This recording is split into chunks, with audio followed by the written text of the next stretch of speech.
হয় এটি কণমানি শিশু আৰু এই কণমানি শিশুটিৰ পখিলা খেদা বয়সতে তেওঁ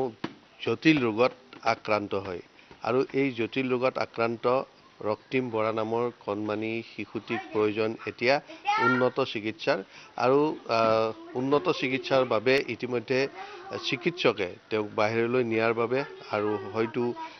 অস্ত্ৰোপচাৰৰো প্ৰয়োজন হ'ব আৰু তাৰ বাবে পৰামৰ্শ দিছে কিন্তু পৰিয়ালটোৱে এতিয়া সৰ্বশান্ত হৈ পৰিছে কণমানি শিশুটিৰ চিকিৎসাৰ কৰাৰ নামত ইতিমধ্যে কেইবা লক্ষ টকা তেওঁলোকে ব্যয় কৰিছে আৰু এতিয়া তেওঁলোকৰ আৰ্থিক অৱস্থা টনকিয়াল নহয় যাৰ বাবে কণমানি শিশুটিক তেওঁলোকে চিকিৎসা প্ৰদান কৰিব পৰা নাই আৰু 9 বছৰীয়া ৰক্তিম বৰা তেওঁ এইখিনি সময়ত শিক্ষা গ্ৰহণ কৰি থাকিব লাগিছিল কিন্তু শিক্ষা গ্ৰহণৰ পৰাও বঞ্চিত হৈ থাকিব লগা হৈছে গতিকে মই তেওঁৰ পিতৃ আছে মই পিতৃৰ পৰা জানিব বিচাৰিম যে কেতিয়াৰ পৰা ৰক্তিম অসুস্থ বা এনেকুৱা এটা জন্ম হোৱা 5টা দিনৰ পিছৰ পৰাই হৈছে তাৰপিছত তাৰ আমি তেতিয়া গম পাইছোঁ তাৰ বডি পানীটো শুকাই গৈছে বুলি কৈছিলে তাৰপিছত যেতিয়া আমি EEG কৰালোঁ EEG কৰাওঁতে তেতিয়া ধৰা পৰিছে তাৰ মিৰ্গীৰ প্ৰব্লেম আছে বুলি তাৰপিছত আমি তেনেকৈ মেডিচিন খোৱালোঁ 4 বছৰ কণ্টিনিউ কৰিলোঁ মেডিচিন তাৰো মানে কোনো ঠিক নহ'লে ঠিক নোহোৱাৰ পিছত আমি তেজপুৰৰ ডক্টৰৰ লগত কনচাল্ট কৰিলোঁ তেওঁলোকে ক'লে মানে বাহিৰত লৈ যাবৰ কাৰণে আমি তথাপি মানে বেলেগৰ পৰা মানে ধাৰ ধুৰ কৰি হ'লেও বাহিৰলৈ লৈ গ'লোঁ তাতো ইমান মানে ঠিক হোৱা নাই বৰ্তমান এতিয়ালৈকে আৰু মানে এতিয়া কি কৈছে ডক্টৰে এতিয়া কৈছে মানে তাৰ যোনটো ব্ৰেইনৰ স্পট পৰি গৈছে স্পট পৰাৰ কাৰণে সি চকুৰে নেদেখা হৈ গৈছে লাহে লাহে এতিয়া আৰু তাৰ যোনটো মানে গ্ৰ'থ হয় গ্ৰ'থটো মানে হেৰি হোৱা নাই ডেভেলপ হোৱা নাই আৰু তাৰ কাৰণে এতিয়া তাক হয়তো অপাৰেশ্যনো কৰিবলগীয়া হ'ব পাৰে ব্ৰেইনৰ তাৰ কাৰণে মানে আৰ্থিক হিচাপেও মই অলপ মানে অসহায় হৈ গৈছোঁ এতিয়া মানে চৰকাৰৰ ওচৰত অনুৰোধ আৰু মাননীয় মুখ্যমন্ত্ৰী মহোদয়ৰ ওচৰত যে আমাক ইয়াৰ লগত মানে বহুতখিনি মোৰ ধাৰো লাগিলে আৰু মানে এতিয়া ক'ব গ'লে মোৰ ৰাজহাড় বেকাৰ হৈ গৈছে বুলি ক'ব পাৰি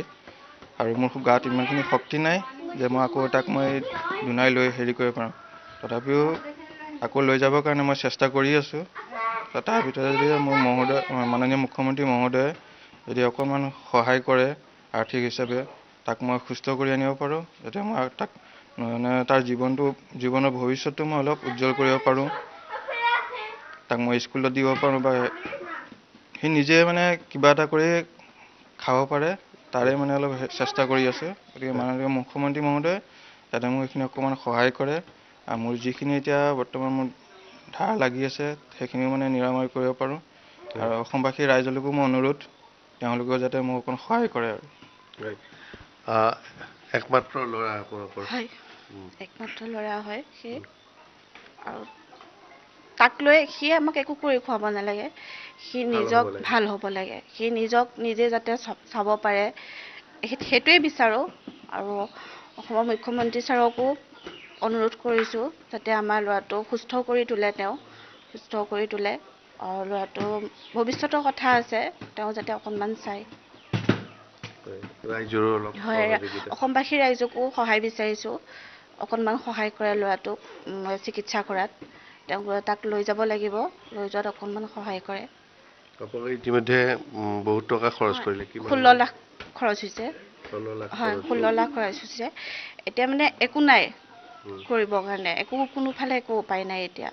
আৰু বহুতখিনি ধাৰো লাগিলে তাৰ লগত ল'ৰাটোৰ লগত এতিয়া মানে অসহায় হৈ পৰিছোঁ কোনোফালে একো ৰাস্তা নাই